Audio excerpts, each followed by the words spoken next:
friends, Crystal of Oddly Endearing here with another weekly haul. I don't believe I did one last week, but this week I found so many amazing pieces. I was really surprised. I usually find around the holiday time, people don't really get rid of a lot of stuff, but then like after the holiday, people get rid of a lot of stuff. So maybe some people are preemptively culling right now.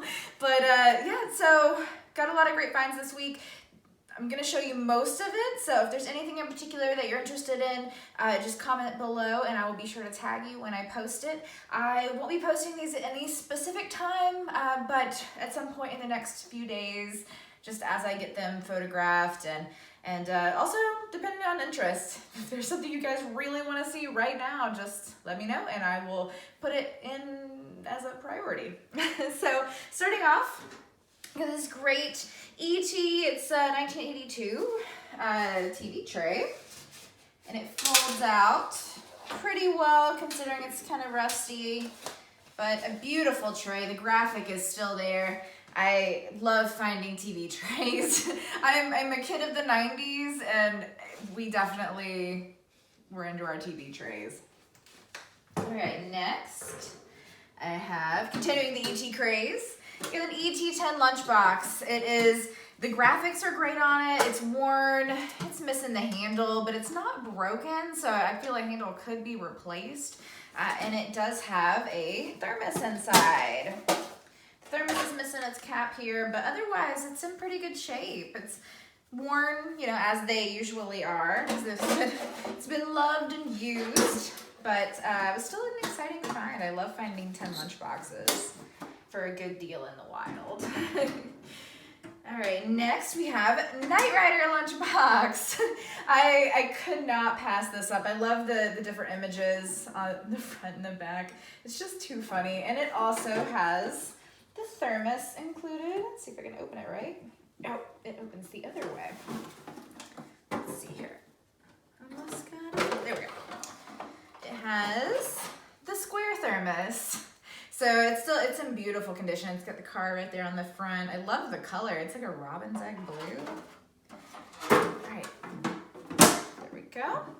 Okay, next, completely changing gears. I got this beautiful McCoy piece. When I first saw it, I thought like beachy, seashell, but the more you look at it, the more it really looks like fancy and regal. And you can't miss the beautiful McCoy on the bottom. I love it. I very rarely will I not pick up a McCoy piece because they're always so unique and well made, and I just absolutely love this one. So many uses for it too.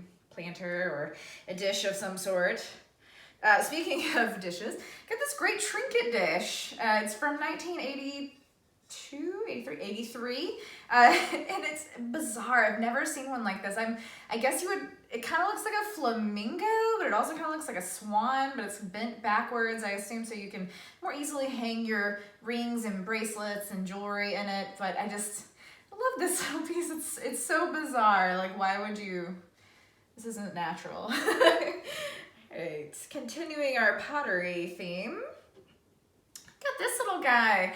Ashtrays aren't really used as much anymore. Smoking's not as popular, but I couldn't pass this little guy up. He's just kind of like, he's got a little flat on his nose, and he's got one eye closed and tongue. I love him. He's adorable. And you guys call me out all the time about how often I buy heads. If it's a head, I'll probably buy it. I don't know why. I like the human head, I guess. It's weird, not like a creepy way. Just I like heads. All right. I got 2 cookie jars this week. I don't pick up cookie jars a whole lot because they are heavy and so harder to ship, but I've gotten much better and more confident with my shipping abilities in the last couple years. So I got these 2. This one really cracks me up. You got it's kind of, you know, just this brown muted color scheme, but if you look at it, you get this duck driver driving the cookie catcher, which is a gel truck for animals. I'm assuming they're supposed to be animal cookies, but they just look like animals. They don't look like cookies. And so it's a little morbid. And on this side we have donkey, bunny, elephant. It's actually in gorgeous condition. And I believe it's from 1962. It's, I loved it. It's just really strange. It's got some beautiful detail, though it's a little weird. Not one you see every day. And the other one is this gorgeous, I'm gonna knock over some stuff. Gorgeous mid-century kitty cat. I assume it's a cat, looks very cat-esque. The paint's worn on it a little, but it's actually got no chips. It's absolutely beautiful. It just says Japan on the bottom. I'll have to look up and see who the exact maker is on these, but I always want to pick them up. Usually when you find them, they're not in good condition, or they're missing the lid, or they're priced way, way, way too high. It's frequently a problem. All right, next, I don't frequently buy these little wooden plaques with sayings on them, but this one just really caught my eye. It says, "How beautiful the day when love touches it," which is beautiful. And it has this leather artwork piece in the top here of the deer. It's just gorgeous. So I couldn't pass that up. All right, next we have, I love this. I was so excited when I found it. Ernest, the balancing bear. It even has an intro for him on the side here. Ladies and gentlemen, here's Ernest, the balancing bear. Watch him perform his death-defying high wire act across your room. So you can actually, he looks like he's huge, but it's really just because of the poles he has to balance with. But he's just a little flocked bear guy on a unicycle.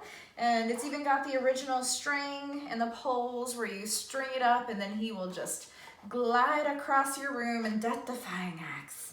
So I absolutely love him. If he doesn't sell, I'll probably string him up above the ball pit or something.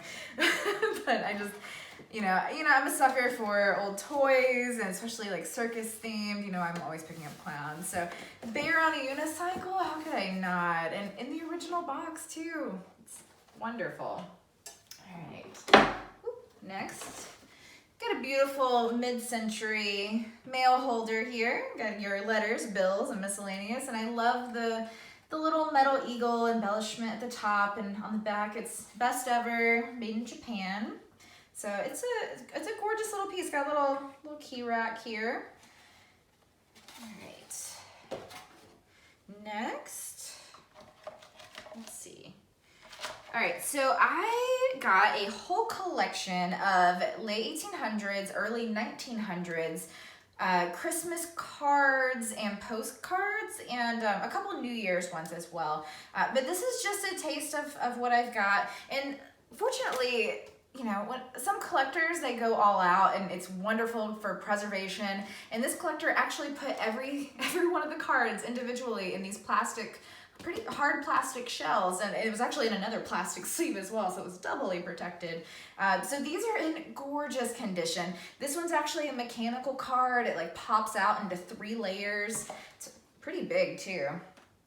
And this one is a little postcard, and it says Christmas greetings and has a church scene on it. And all of these cards that I've looked at so far are all used, but I actually think that adds more to them, because you can see the little messages that people sent a long time ago, and sometimes it's interesting. All right, let's see. Here's a few more of these cards. Like I said, this isn't all of them. I have quite a few, but these were some of my favorites I just pulled out. This one actually has a fringe around it. I thought it was like a condolences card for a death in the family, because it really looks like that with the fringe, but it is with loving Christmas greetings. Be yours a happy Christmas. Beautiful little card. This one's actually a New Year's card, a good luck for a prosperous new year. And this one is a postcard, and it actually hasn't, well, it's been sent because it's been stamped, but I guess they didn't write anything on it. Just mystery postcard in the mail. Here is a Merry Christmas, and it's an embossed doves postcard, and it's never been used. And this one is actually, there's a few in the collection that you can really see the pagan roots of Christmas, and this one in particular, because when I first saw it, I actually thought it was a vintage Halloween card, but it is a Christmas masquerade card. It's a hearty greetings. See how they have their little masks on? It's so cute. It has and this one's actually unused, and it has a greeting little poem inside. So yeah, I have a lot of those, and I'll get them all uploaded and at a fair price, and just let me know if you're particularly interested in seeing them. All right, next I got a paint by numbers. I never find paint by numbers, and this one's just a simple little forest scenery, but it's beautiful, and we all love these. I don't know why, but they just have so much charm to them. So I was really excited for this little find. And lastly, and again, this isn't everything. Oh, not lastly, I forgot I have this down here. Got this great 1986 Cabbage Patch suitcase. This thing screams the 80s. If it doesn't make you think of like Saved by the Bell or a paper cup, is it really the 80s? So I love it. And I love the little silhouettes of the kids, and it's in beautiful condition. The inside is beautiful. It's got some little scuffs down here on the bottom, but it's a suitcase. It's to be expected. But yeah, it's in beautiful condition. I was so excited about this. I love finding vintage suitcases. I actually use vintage suitcases myself when we travel, because newer suitcases are such crap. They fall apart after one trip through the airport. I don't know what the airport is doing to suitcases, but newer suitcases cannot handle it. My older ones, like, you could probably throw them off a building. and they're heavy as all get out, and they don't roll, but it's protected. That's what's important. All right, now lastly, this is actually a little piece of Georgia history. I always pick up things like this when I find it, because I love to think about the story behind pieces. And I don't even know where Adele, Georgia is, but this is a deposit box, filing box from Adele Banking Company in Adele, Georgia. And it has their little logo and member of FDIC and everything on it. And it has all the dividers still in it. And luckily, none of the receipts, but but all the dividers. So I just think it's a fun little piece of banking history. It's not terribly exciting, but I like pieces like that. All right, so that's a taste of what I have for you guys this week. Again, I will be posting it today, tomorrow, the next day, just casually as I get time and as I feel like it. I have my next MS infusion, my second one tomorrow. I'm gonna be there at 7:15 in the morning, so I'll probably be there until close to noonish, so it's gonna be a whole thing, and then I don't know how I'll feel afterwards. They always say, you'll feel better afterwards. I didn't really feel anything last time, but we'll see. I have noticed a gradual, I guess, improvement. Not as much as I wanted, but we want the moon and the stars and everything. We've got to settle for down here on Earth. So yeah, if there's anything in particular you guys want a tag on, just let me know. Otherwise, I will talk to you guys soon. Thank you.